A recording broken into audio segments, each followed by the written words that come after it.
Shoulders can be so complex, they're not the same as a hip joint. A hip joint actually has a ball and socket, so you have a bony pelvis, if you will, and there's a ball and socket that goes in. That's how the hip joint works.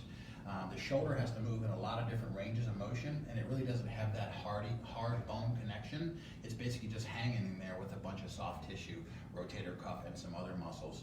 So it's the reason why shoulder problems are so challenging and so difficult for a lot of our patients.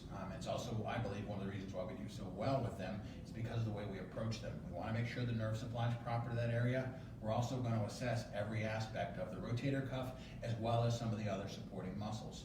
One of the tests we do, we actually have our patient hold their arm here, and we see how they can pull their arm that way. That's one of the muscle tests we do. It tests a specific muscle.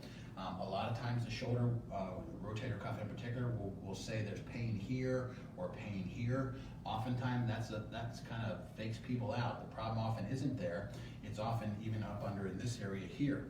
So we might adjust the spine, get better nerve supply to that area, but there might be scar tissue under here. So we actually have the patient go up and down and work on some of the muscles that we just tested to help free it up, get more blood flow to that area. It kind of breaks up scar tissue and fixations. So the combination of better nerve supply and working directly on a problem, even if the pain's somewhere else, is often the key to getting rid of shoulder problems and chronic neck and upper back issues too. So stay tuned for more tips.